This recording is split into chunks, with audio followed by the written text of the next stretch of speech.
The Andy Pollin Show. We got to go after this with everything we got. They're going to come with everything they got. I'll start off by saying I'm bored, I'm broke, and I'm back. The Andy Pollin Show on ESPN 630 starts right now. So what is the statute of limitations on blaming anything that goes wrong on the field on the 24-year reign of Dan Snyder ownership, the 24-year reign of terror? We thought we cleansed the decks last year when the team went to the NFC Championship game. But you watch what happened yesterday, and maybe it's a stretch, maybe it's not.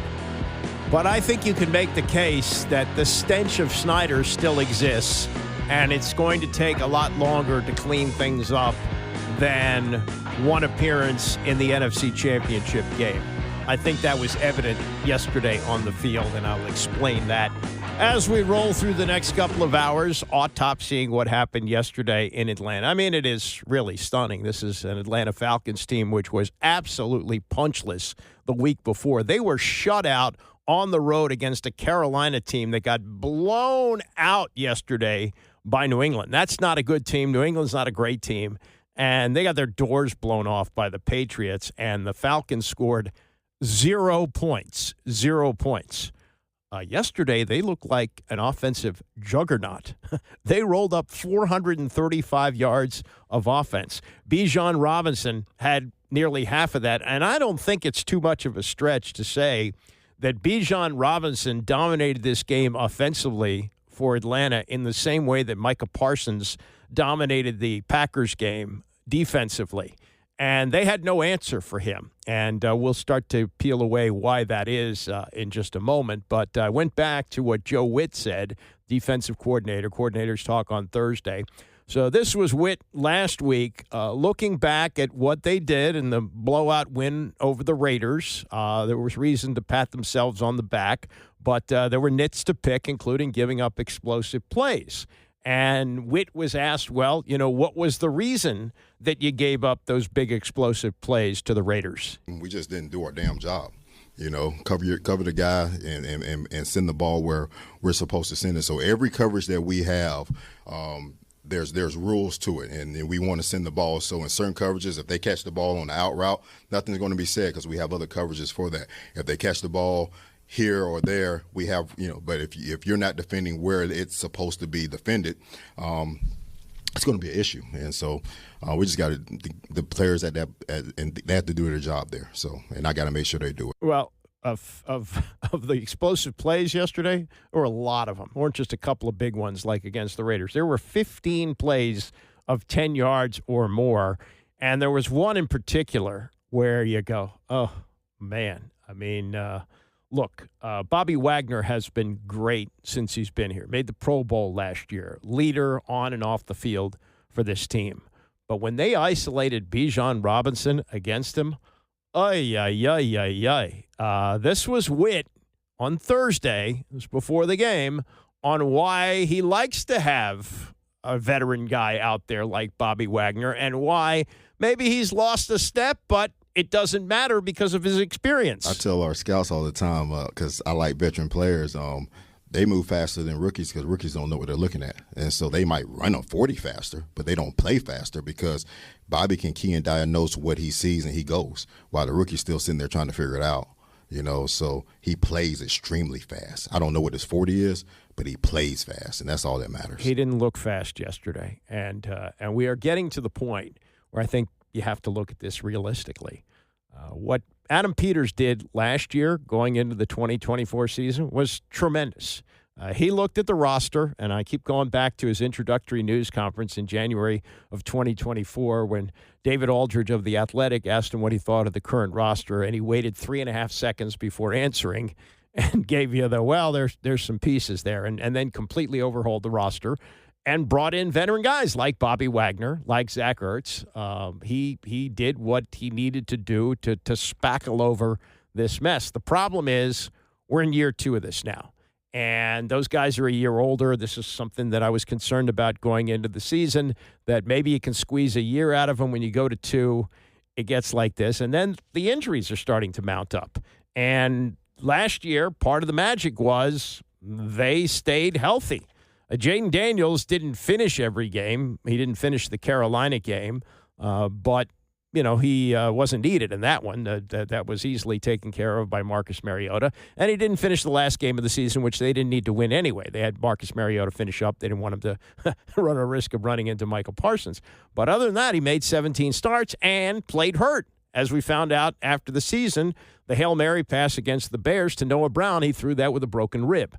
Now they're missing starters because of injuries. They're only 4 games into the season, and some of these injuries are season-ending injuries, like Austin Eckler with the Achilles, Dietrich Wise with a quad out for the year. Will Harris has a broken leg. He's going to miss 5, 6, 7 weeks, who knows. Sam Cosmi is eligible to come back this week, but there's no guarantee. He's coming off a very, very serious knee injury, which happened late. It happened in that playoff game in January against Detroit, so we don't know if he's going to be ready. It looks like Jaden Daniels is going to play. The reports are he's going to be back. Terry McLaurin was referred to by Dan Quinn as week to week. Jaden Daniels was referred to as day to day, so I wouldn't count on McLaurin playing this week against the Rams. And God love Noah Brown and the Hail Mary catch and the contributions he's made, but he's always hurt. And he's hurt again. He's got a groin and a knee problem. And they had 2 role players who didn't play yesterday. John Bates with a calf injury, Percy Butler with a hip. So the injuries are catching up. The age is catching up. And while Dan Quinn always tries to keep a positive attitude, this was the first time I heard him say since he's been here, essentially, we sucked. This stings, and we got to grow. That is a must. And I thought, really the third down was a huge factor in the game on both sides, us, them. We knew third and fourth down was going to be a big piece of it. But I also said our 2 road games, we've started slowly. And on our 2 home games, we haven't. And we're on the road again this week, and we need to get that handled. And first quarter down 10-0. So got to make sure we can get that turned around and playing fast and aggressive like we like.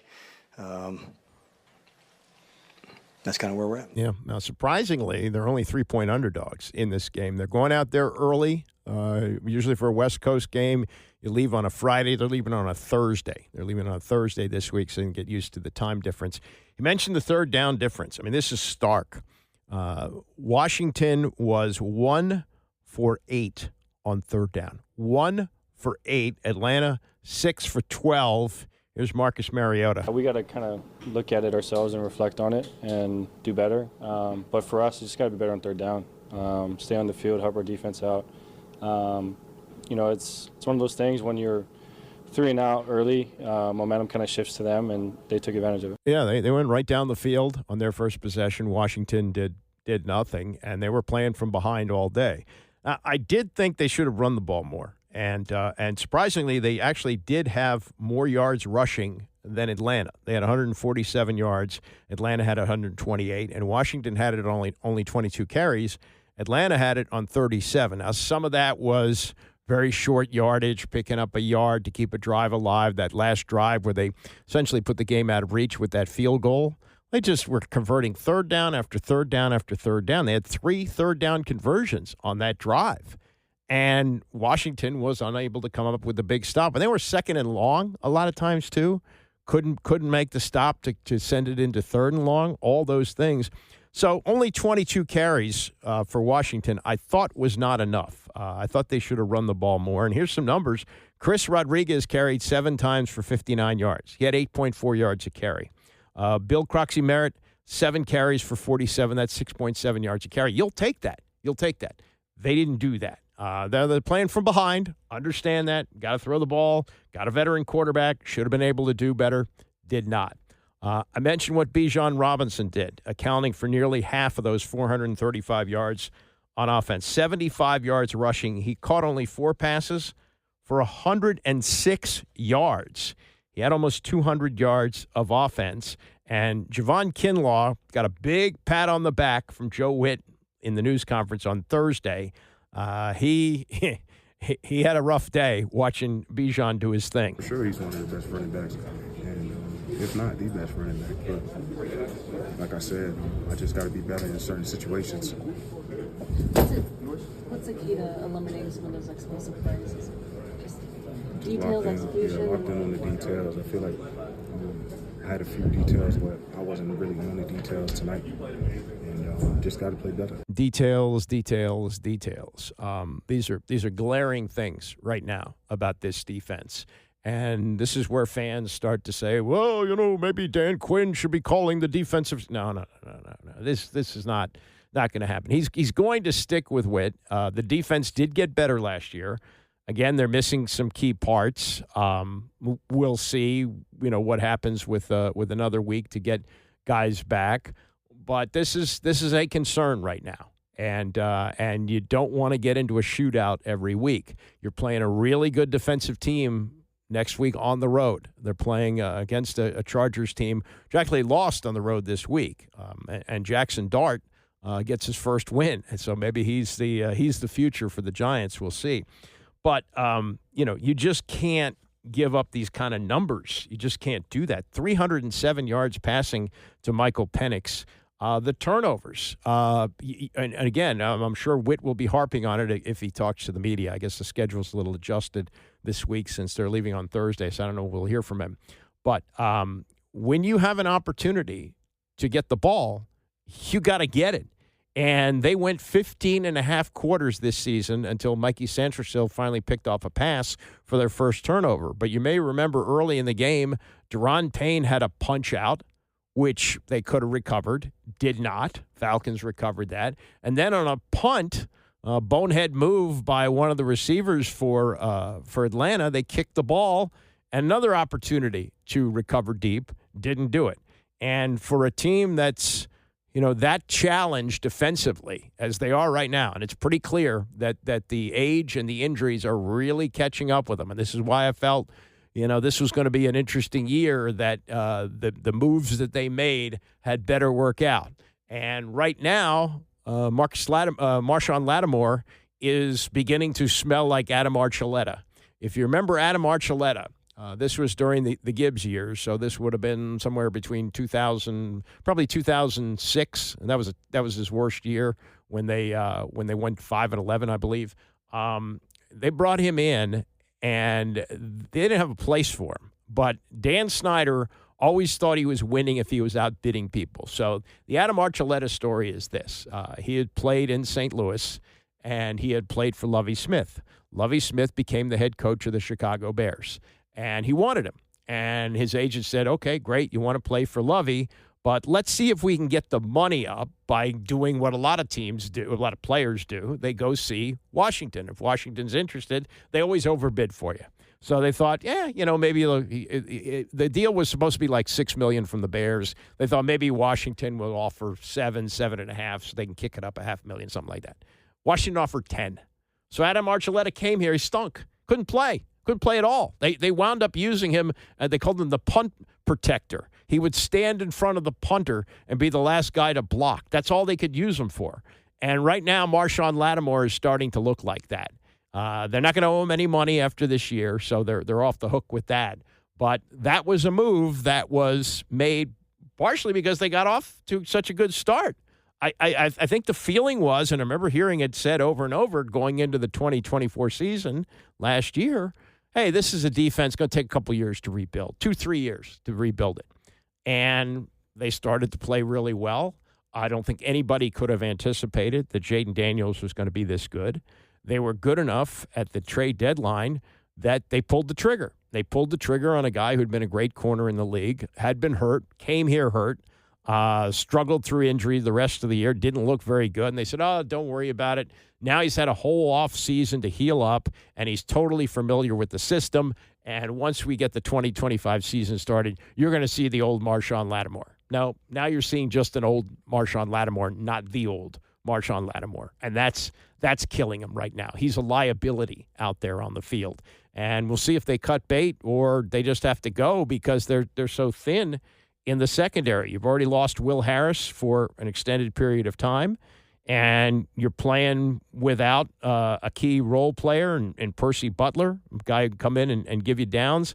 So they may be stuck with him for a while. Quinn, always positive.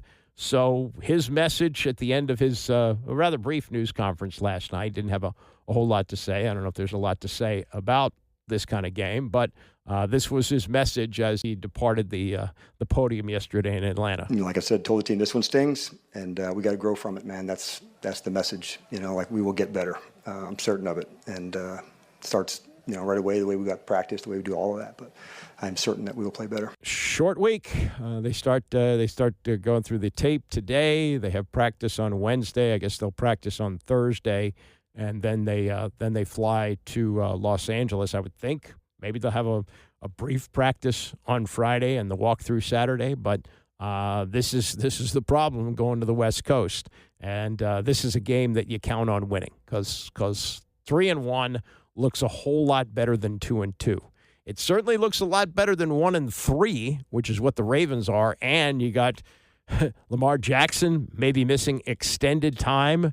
The defense, which got absolutely torched yesterday in Kansas City and lost more starters, that's a mess. But right now, I think there are concerns for Washington and some pretty serious concerns as they get ready to go out to the West Coast. We'll talk more about it coming up, but I wanted to spend a little bit on Bob Carpenter, who said goodbye this weekend in what was a really nice ceremony put together by the team, and 20 years of doing the games. A lot of questions, not only who's going to replace him, but where are we going to see the games next year, and who's going to be the manager, and who's going to be the general manager. A lot of questions about that team and the Orioles as well. Stay with us. It's the Andy Pollin Show, ESPN 630. The Andy Pollin Show on ESPN 630, the sports capital. Before we get to Bob Carpenter's retirement, I, to be honest, did not stay up last night to see the game between the Cowboys and the Packers, which ended incredibly in a 40-40 tie.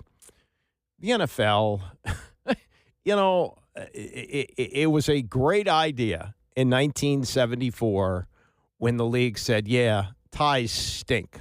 Let's figure out a way to settle ties. And they just went to what had actually been on the books for years, going back to the first time they used it in the 1958 championship game between the Colts and the Giants, which ended in regulation in a tie.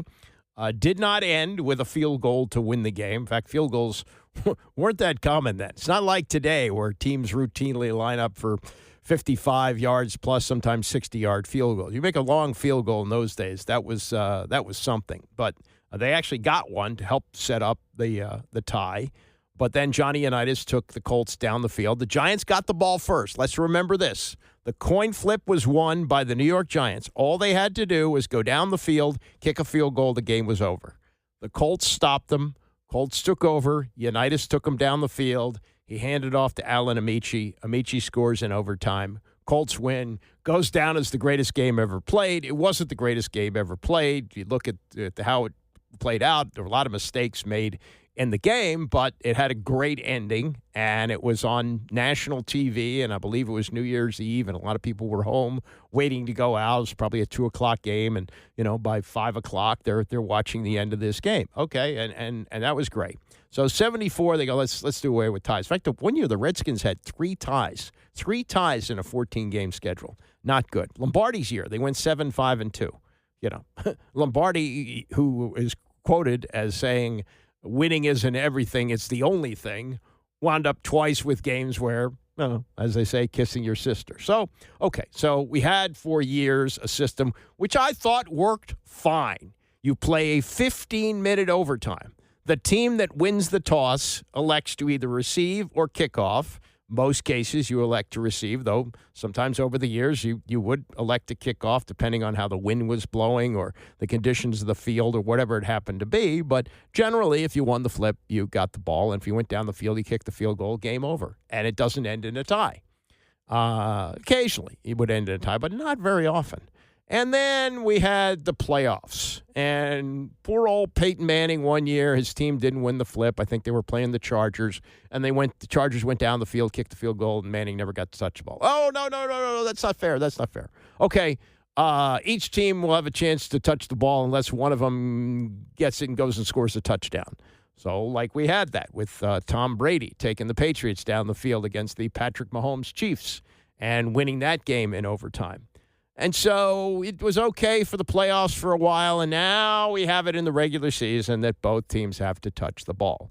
So on top of that, they have shortened the overtime from 15 minutes to 10 minutes, which only increases, in my mind, the chance of the tie. Not in my mind. Logic says you got less time. You're going to, if both teams are going to touch the ball, you're going to have more ties. Well, we had another tie last night, and is that a satisfying ending for two teams that combined for 80 points? Some incredible numbers. Dak Prescott, 319 yards passing, 3 touchdowns. Jordan Love, about the same thing, 337 yards and 3 touchdowns. You want a tie out of this game? Is that what you want? No, that stinks. Why not just go back to the old rules, have it 15 minutes, and you flip a coin. If you win the flip, you got the ball, you have a chance to go down the field and score. But guess what? The team that doesn't win the flip has an opportunity to stop you. And if they stop you and they get the ball and score a touchdown, then, or a field goal, they win the game. It's pretty simple. What they've come up with in college has been horrible from the beginning. And as the game goes along, we basically have like a tap dance to decide the game. I've said this for years. It's like you play a great football game, winds up in a regulation tie, and then you play 3 sets of tennis to decide who wins. And the NFL is just as bad. If you're going to have these rules where each team gets to touch the ball, then at least make it 15 minutes again. Oh, no, we can't make it 15 minutes, greater chance of injury. Fine. They get away from this nonsense where both teams have to touch the ball. Because guess what? When they were doing the coin flip, the statistics, you think, oh, wow, that's a huge advantage if you win the flip. No. Teams who won the flip were winning 54% of the time. A slight advantage. Yeah, there's some luck involved in a coin flip, but there's a luck involved in a football game. It's an oblong-shaped ball. It bounces funny. Sometimes it gets tipped up in the air in crazy ways. And fumbles happen, and crazy things happen on the field. So coin flip it's totally unfair. Stupid. So you wound up with a tie last night. That's really satisfying. You got to do away with that. You got to find a way to do away with the ties, and I would simply scrap these nonsensical rules, make it the way it used to be, flip a coin, team that wins, elects to either receive or kick off. If they receive, kick a field goal, game over. The other team has a responsibility, too. There's offense and defense. If you don't want them to kick a field goal and win the game, stop them. Stop them. That's all there is. So that's my rant on that. Bob Carpenter, real mensch. I don't know him well. Met him a few times. I've had him on for various interviews. Very gracious person. People who do know him like him very much. He's now 72 years old. He has done the Nationals for 20 years. He was not the original announcer. That was Mel Proctor the first year. They didn't have much coverage. I think they were like on RCN and not much else. And Ron Darling was his partner. Darling was terrible. He left, went to the Mets, and became great. Mel Proctor, unfortunately, has sort of disappeared. He was great when he did the Orioles with John Lowenstein on HTS. Then he went out to San Diego, worked for the Padres for a couple of years, and really hasn't gotten his career off the ground again. But Bob did 20 of the 21 years that the team has been here and called it a career. It was supposed to be an outdoor ceremony on Saturday to celebrate his 20 years, but because of the rain, they held it indoors and piped it into the stadium for the people that were undercover to listen to it. And I thought he hit all the right notes in saying goodbye as he was introduced by Ryan Zimmerman. I want to salute the entire organization, all of our players, from this guy who I got to see his entire career. I used to tell Ryan I was going to retire when he did. Well, then he retired too early, so I couldn't. But Ryan, to see your entire career was just amazing. And all the players and the coaches, all of the guys we've been friends with over the years. For Dan and Franny, my good buddies, and my broadcast partners along the way, there have been a few. Tom Paciorek, the late Don Sutton, Rob Dibble, Ray Knight, F.P. Santangelo, and again, Franny, with some Justin Maxwell and Daniel Murphy and Denard Spann and some other guys sprinkled in. It's just been so much fun. I ushered at the ballpark in St. Louis all through high school and college. We were paid $12 a game, and it was there when I fell in love with baseball after my sister got a job with the Cardinals in 1967. And I hope they can hear me out in the ballpark. I know what it's like to be a stadium employee as an usher and helping people find their way to their seats. Back in the day, there were some Cub fans who were kind of obnoxious. I would send them all the way around the stadium because it was a circle before they could find their seats. But I just, for those of you in the ballpark who might be listening, if you can give a little shout out to our ballpark employees. They're here every day for us. I feel like I'm one of them, and I appreciate everything that they do. My most thanks goes to our Nationals fans, and as the announcer would say, more on that in a moment. My family is here. My sister Mary, who came from Greece to be here. My sister Judy and her husband John, not able to make it from St. Louis, but Judy was my mentor, 52 years with the Cardinals, and taught myself and Harolyn. I saw you sneak in, Harolyn. There you are. A great Nationals lady for many years. She was our mentor in so many ways. My sister Kathy, here from the Dallas area. Her daughter Mary Ellen, my niece. My daughter Katie. I call Katie my baseball kid. She used to sit next to me when she was 7, 8 years old in the broadcast booth and not move a muscle for 3 hours. My daughter Allison, who was the wiggly one, she had to get out of the booth. And her husband Ryan and our 2 grandsons, James and Ben. And to be able to have family here is unbelievable. Mostly, there was a young lady who grew up in Las Vegas who I met. And we met through some mutual friends in Tulsa. And she met a street kid who was trying to make it as a young broadcaster. She loved him. She encouraged him. She chipped away at a lot of the rough edges, taught him how to treat people, love people, and help people.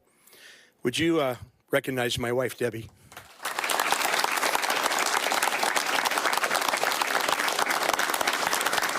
She really, along with any God-given talent I might have, she is the reason that I'm standing here right now. She's the love of my life. My friends out in the ballpark, you are the love of my baseball life. Our Nats fans.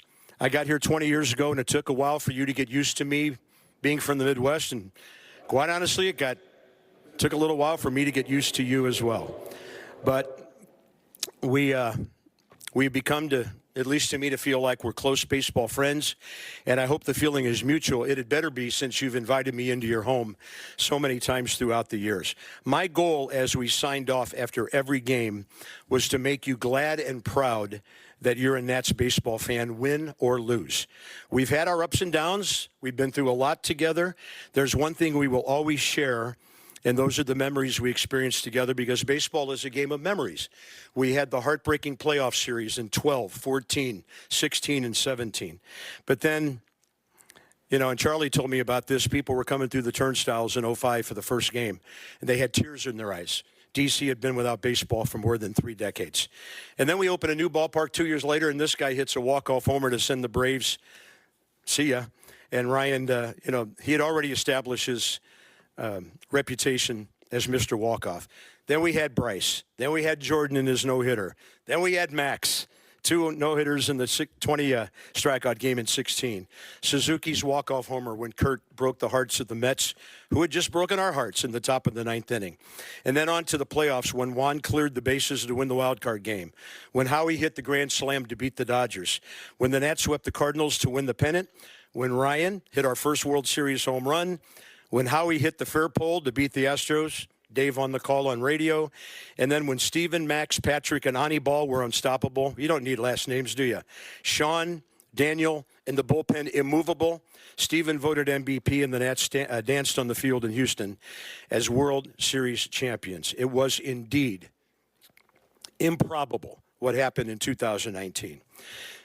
I also want to recognize in the third row here my Masson guys. So good to see all of you. Thanks for making the trip down from Baltimore.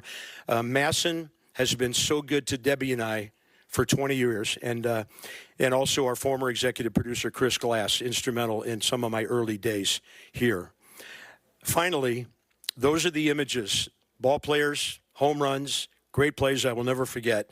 But my highest honor has been spending time with our Nats fans from our lofty booth 288 feet above here, living and dying with you as our Nationals have battled to the last out. Thank you for these memories.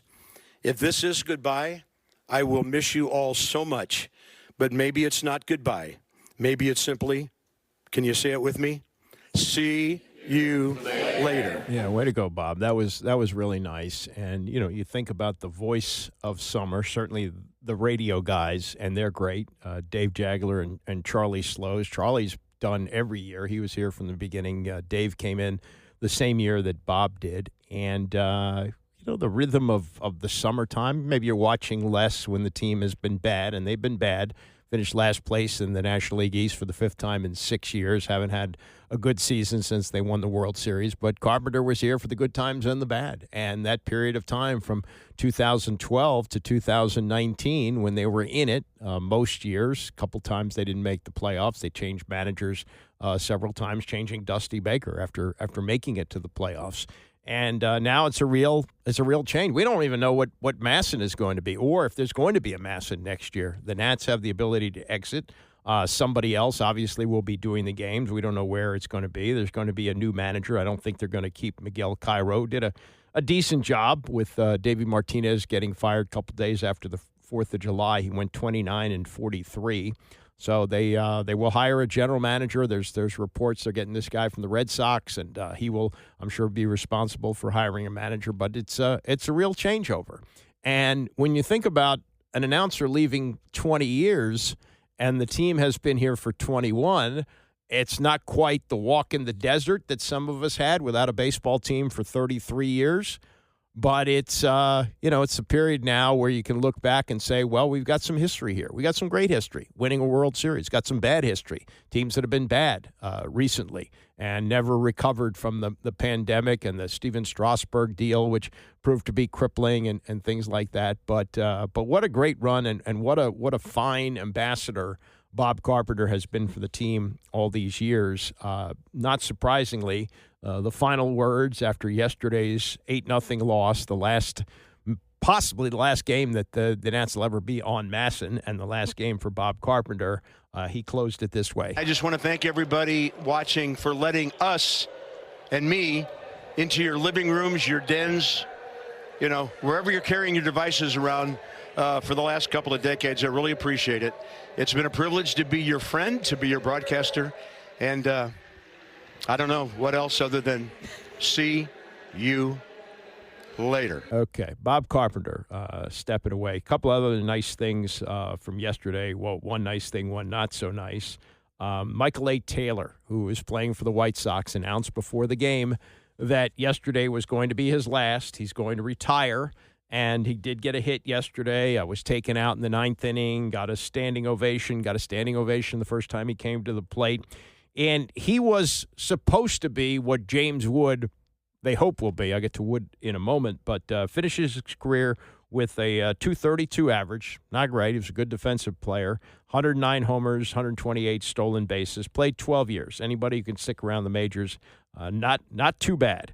And he's got 2 young kids now, wants to spend more time with them, but was terrific during the World Series. And he said that to be able to play my last game of my career here in this ballpark in front of these fans is just icing on the cake. Won 7 Gold Gloves, or 7 seasons with the Nationals, won a Gold Glove in 2021. And he was what some thought would be a star in this league, and maybe James Wood will be. And he's had a great year in terms of power, but not that strikeouts are as meaningful as they used to be. But he struck out 3 times yesterday, 221 strikeouts for the season. That's the 3rd most in a season behind Mark Reynolds, 223 in 2009, and Adam Dunn, 222 in 2012, most in a season by a National. If you remember, Dunn was a strikeout machine. He hit some home runs too, but he was a one-trick pony. He was basically Dave Kingman. And you hope that they get some of those things worked out with the swing, and you don't have him strike out as much, but it may be something you have to live with his power. But, you think of those kind of 2 ships passing in the night at one time. Not that Michael A. Taylor ever really reached the level that James Wood has at times, but those are 2 guys, and both, African-Americans, which I think means something in this city and for baseball in general, where there aren't many of them. The 2 of those guys representing the team very well, and Michael A. Taylor getting a really nice send-off with Bob Carpenter. Coming up, more on the Commanders' loss yesterday, and also it was 71 years ago today that Willie Mays had the catch. The road to the Super Bowl is not necessarily a straight and open highway. There are twists and turns along the way, and I think what you're seeing from the Washington Commanders right now is a team that's not necessarily on the highway to the big game. That was great last year. Oh, boy, that was fun. And there were some great moments along the way, including the Hail Mary and the comeback wins and the overtime victory over Atlanta to put them in the playoffs, and then the shocking win at Detroit, team that thought it was going to go to the Super Bowl, thought they had gone through the pain, had made the steps necessary. And then reality hits, losing to the Philadelphia Eagles. But when you step back, you go, man, what a remarkable season.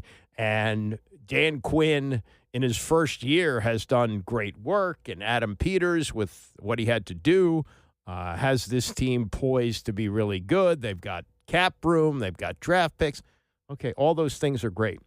But when you have to step back and look now, as you do, at a team that's 2-2 and probably should be 2-2. They lost to a much better team in the Green Bay Packers, and though Atlanta looked like garbage the week before where they were shut out, they're not that bad of a team. They got some players, and this is the league. I mean, these things happen. The Packers, as good as they looked, they lost to Cleveland, okay? Last night, this great defensive team gave up 40 points to the Dallas Cowboys. They're not an offensive juggernaut.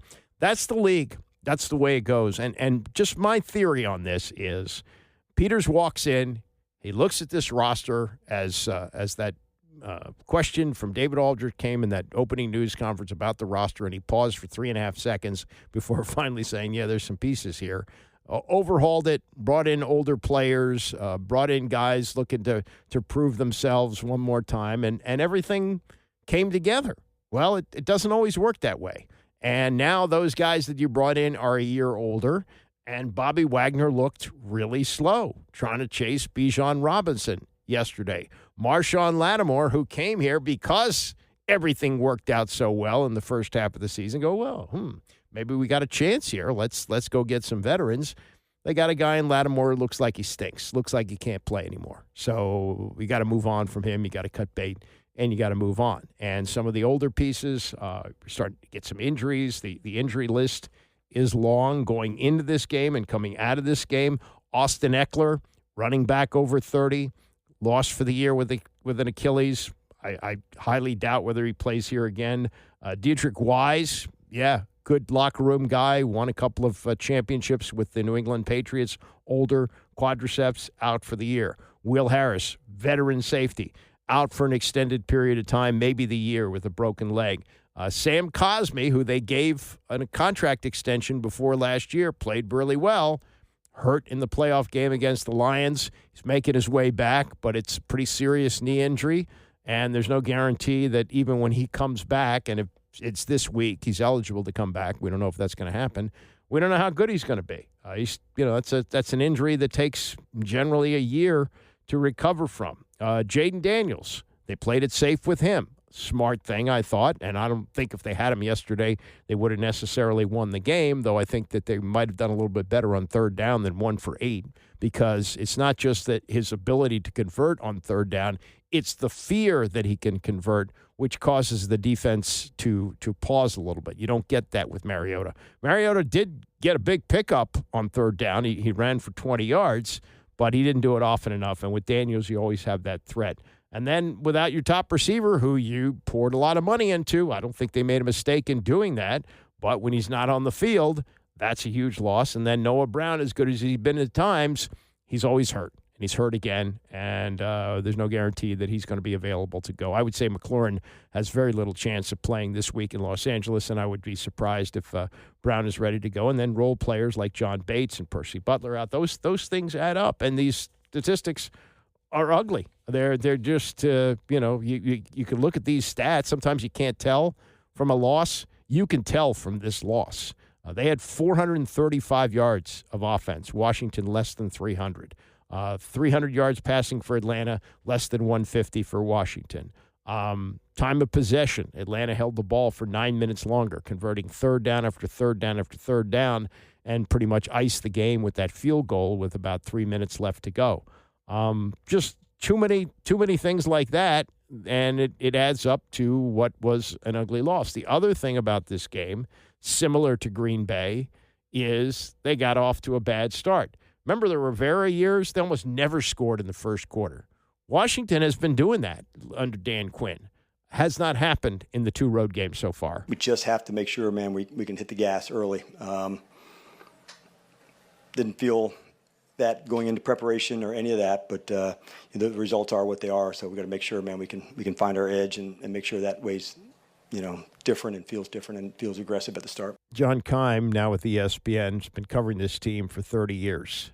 Seen every practice, just about every practice, every game.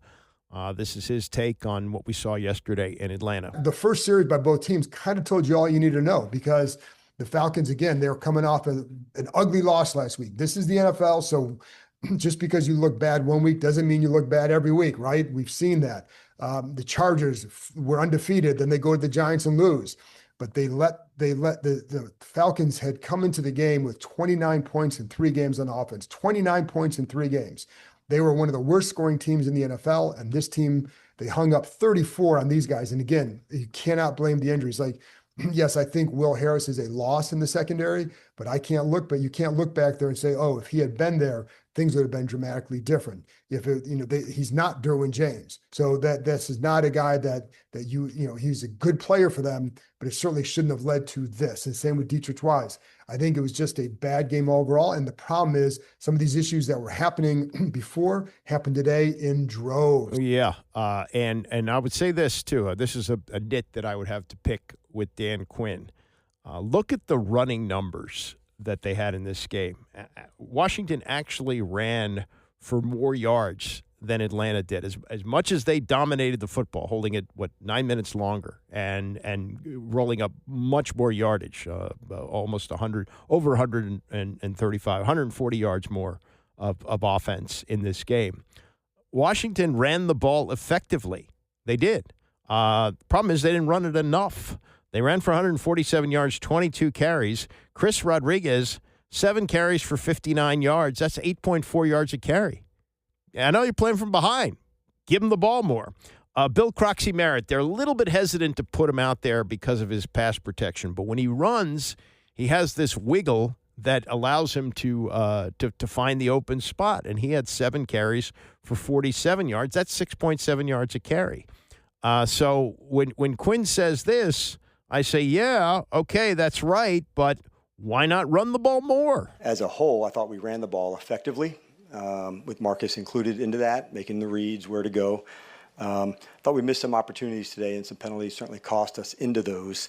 So when you're playing a team, man, that you just can't beat yourself on some things. And so we've got to be able to nail that to go. But I thought Marcus was prepared, ready to go, made some plays. Obviously the score, the 2-point play at the end, like those are ones that he's exceptional at. And I'll go back and check the tape on others, but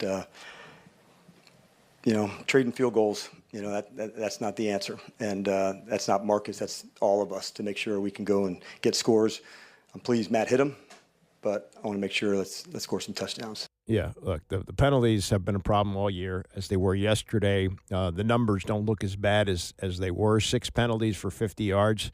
But like on the interception that Mariota threw, there was a penalty there. They would have been hurt on that play anyway. Just too many times they had opportunities and hurt themselves. And I think it's still a well-coached team. It's got veteran guys, but injuries and age are really starting to catch up with them, and that's going to be something to keep an eye on moving forward. On top of that, when you have an older team, you lack explosiveness. This is more from Keim on that. They don't have the explosive guys right now with McLaurin out.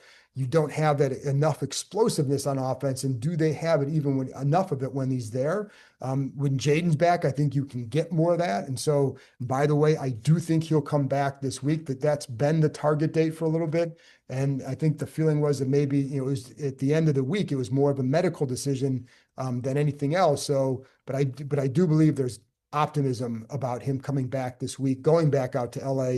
That will be good for this offense. Not that this was Mariota's fault, but just to get another guy who's got that level of explosiveness that he does, not just with his legs, but with that arm. And, with McLaurin, I don't know yet. I think we got to get to the week and see. I think I would have some concerns about him playing next week at this point, but I just think it's way too early. So let's see what they say on Wednesday and throughout the week and what he does there. And I think another key will be they're traveling out there on Thursday. So if you're not traveling out there on Thursday, you're not playing. Yeah, they're going out there Thursday to get used to the time change. And I if I had to bet, I wouldn't think McLaurin plays. Kind of interesting that both McLaurin and Daniels didn't travel to Atlanta. That's a short flight. They're rehabbing injuries. I understand that, but these are two team leaders. Kind of surprised that they weren't around for that. Let's put it that way. Meantime, you have the Baltimore Ravens, and the Baltimore and Washington football seasons are beginning to look like the Baltimore and Washington baseball seasons. Not that much was expected of the Nationals this year, but the Orioles were expected to take the next step after making the playoffs the last 2 years and at least win a playoff series, maybe even flirt with the World Series. That didn't happen. They finished 12 games under 500, 16 games worse than last year. Nationals finished worse than last year and the year before. They had only 66 wins. They finished in last place again. Not that that's going to happen to the Commanders this year, and not that the Ravens can't right the ship, but right now they look like a mess. They went into this game at Kansas City as road favorites against the three-time defending AFC champions. And they got their doors blown off, 37-20. Player after player after player went down with injuries. They had a lot of veterans missing this game. Marlon Humphrey got hurt. Roquan Smith, Nate Wiggins during the game. They were already down. Mandebeek, who's on injured reserve now. Broderick Washington, Travis Jones, Kyle Van Noy, their top sack guy from last year, out. So they're hurting, and they go into Kansas City and get clobbered, 37-20. So bad that Kyle Hamilton had to apologize to the fans for that. It's a road game. You wonder about Lamar Jackson. He's got a hamstring injury. Big part of his game is running the football. He went out in the third quarter. Is he going to be back? The turnovers that they had two of them yesterday. And other than the Justice Hill 71-yard touchdown near the end of the game when it was out of reach, they had less than 100 yards rushing. This Ravens team is supposed to be in contention for the Super Bowl, and maybe they can still get there at 1-3. But, you wonder about this, and they've been saying the same thing about Mike Tomlin in Pittsburgh. Maybe it's time for a change. John Harbaugh, really good coach. Mike Tomlin, really good coach, and they had a big win in Dublin yesterday.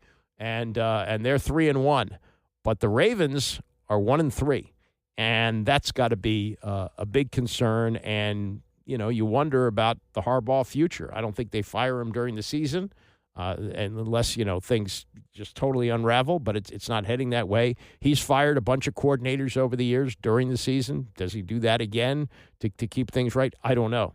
But, there's a shelf life for everybody. And as John Madden said, after 10 years, they get tired of listening to you. Not that the players don't change more than they did in Madden's era, but, that might be a case of it's maybe time. John Harbaugh won a Super Bowl. That buys you a lot. But the way they're playing right now and the injuries and everything else that's adding up, it looks like a mess. And then I don't know if you heard about this going into this game with Jacksonville. And Jacksonville, a big win yesterday in Santa Clara, beating the 49ers 26-21. Robert Saleh, the former Jets coach, he's now back in San Francisco as the defensive coordinator. And he was talking about Jacksonville legally stealing signals. And, that immediately brings up antenna. It's not like Spygate, but it's stealing signals. And so after the game, the coach, Liam Cohn, had to be separated because he went at it with Saleh. And according to some audio that was picked up, Cohen can be heard shouting, "Keep my name out of your mouth. Keep my name out of your effing mouth." To which Saleh replies, "I will F your world up." Whoa, these are coaches, not players. Cohen would not address it after the game. Some of the players who heard it, were a little like, "Woo, how about that?" Even defensive end Josh Hines-Allen of the Jaguars said that Saleh's comments might have fired them up a little bit for the game.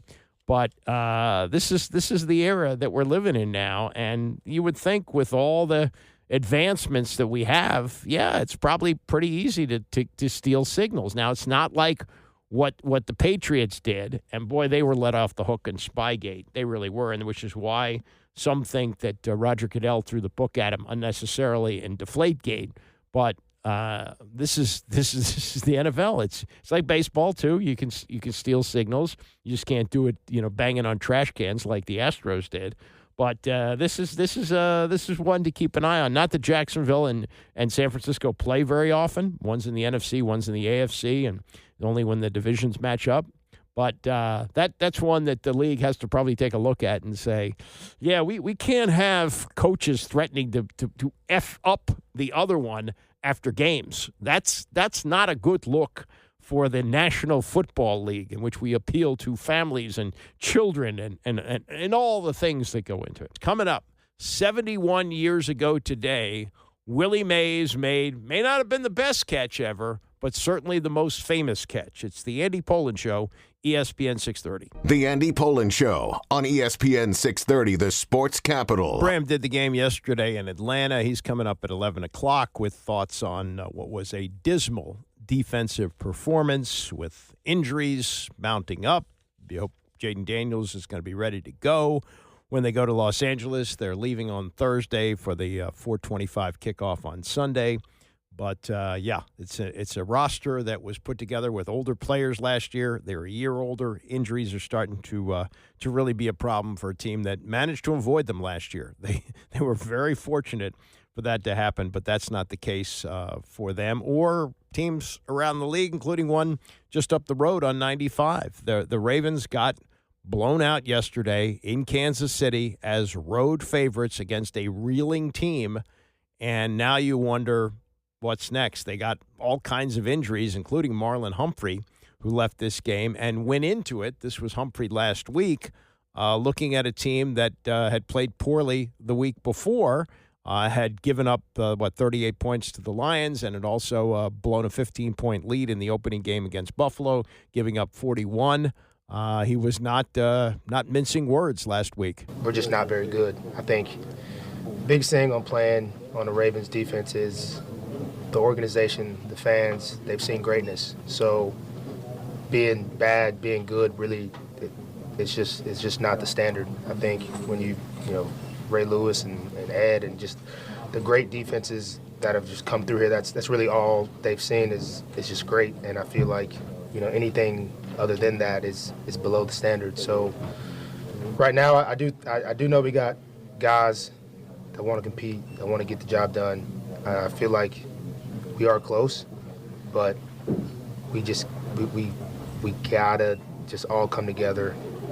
We gotta just finish those third downs. I feel like that was just the biggest key for tonight, and we just can't expect our offense. I know we got Lamar Jackson, but we just can't expect them to score 28 points every game. 30, it's putting unfair expectations, I think, on the offense. So we got to do our part, and we got to get some stops, get some turnovers, and I think that's the key. But I know we got a short week, so I think if there's a week we can turn things around, it could be this week against a really good team with KC. That was Marlon Humphrey last week. He needed the offense to score 38 yesterday. The defense gave up 37. Humphrey went out. They're at a tough point right now, and we don't know about Lamar Jackson. It's a hamstring injury. That could be not only weeks out, but even if he comes back, he's going to be compromised for a while. That could be an injury that lingers for the rest of the year. We don't even know how serious the hamstring injury is. So they're in trouble. The only thing that they've got going for them, of the 13 games left, they have Green Bay on the schedule, but they are going against Miami, which has not won a game, the Jets, the Texans, and the Cleveland Browns. They also have 2 games left against the Steelers, so that's a problem. But John Harbaugh, trying to put some lipstick on the pig, says, I'm concerned, but I'm not overwhelmed by it. The 3 losses are probably 3 of the top teams in the NFL. Yeah, but it's an organization that has built its reputation on defense. You give up 41 against Buffalo, blowing a 15-point lead. You give up 38 against Detroit. And yesterday, against a team that had been having problems scoring points, not that Kansas City hasn't been a great offense, but this is not the Kansas City Chiefs of 4 or 5 years ago. They gave up 37.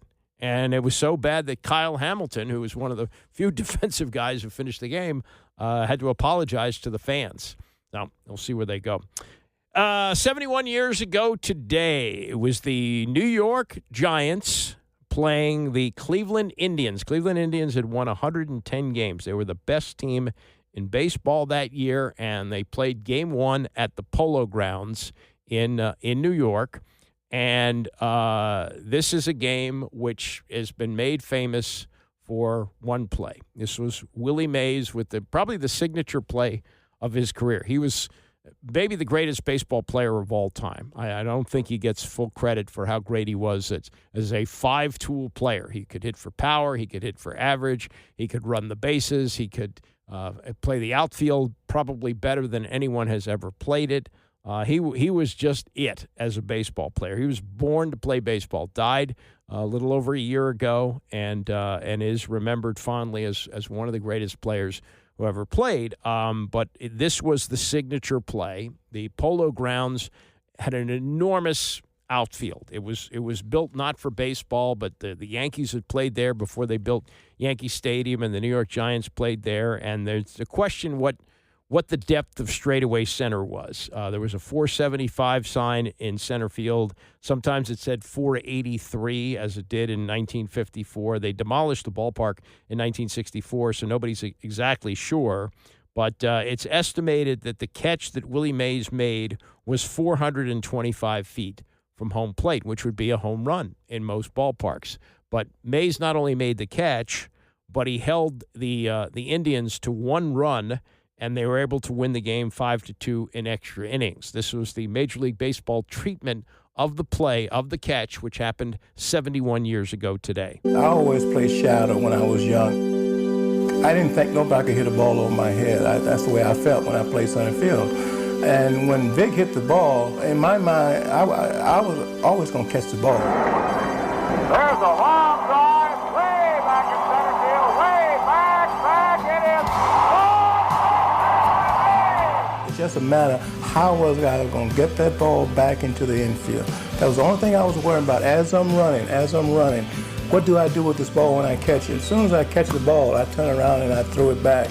I think I was more proud of the throw than it was the catch, because only one guy advanced, which was Larry Doyle, went from second to third, and Al stayed on first. And to me, that was a great defeat in itself right there. It wasn't really that hard, but I think a lot of people saw it in the World Series. They picked that catch like the catch of the century. Willie Mays just brought this crowd to its feet with a catch which must have been an optical illusion to a lot of people. That is Jack Brickhouse with the call on NBC. This was a television call, not a radio call, television call. He was doing it with Russ Hodges, who was the Giants announcer. Brickhouse did the Cubs, but for the NBC telecast, he was hired to work with Hodges. Hodges more famous for the call that he made 3 years earlier. Giants win the pennant, Giants win the pennant, Giants win the pennant. That was the Bobby Thompson home run off Ralph Branca, which sent the Dodgers to the World Series. This was an unusual year in which the Dodgers and the Giants had tied for the pennant. No divisions in those days. They didn't have playoffs, but because the two teams tied, they had a 3-game playoff.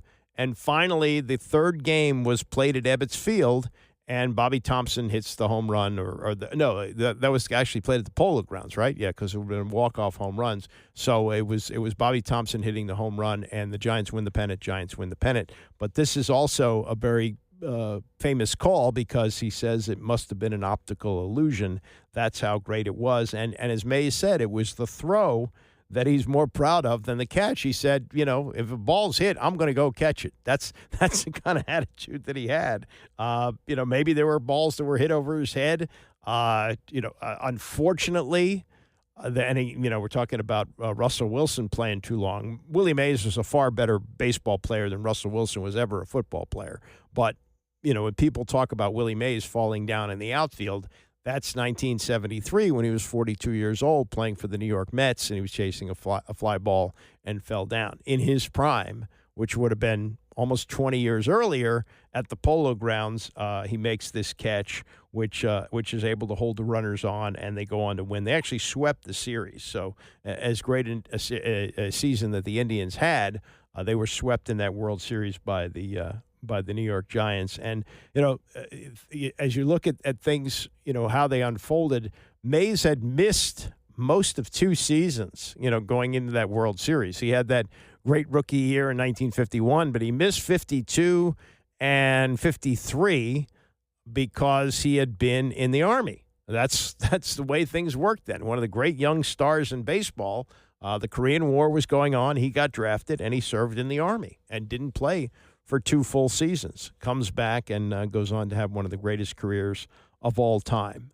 So we can debate how far it was, but the combination of the way the ballpark was configured and Willie Mays in his absolute prime, chasing the ball down and doing it, as he says, in the World Series. You got to remember, this is 1954.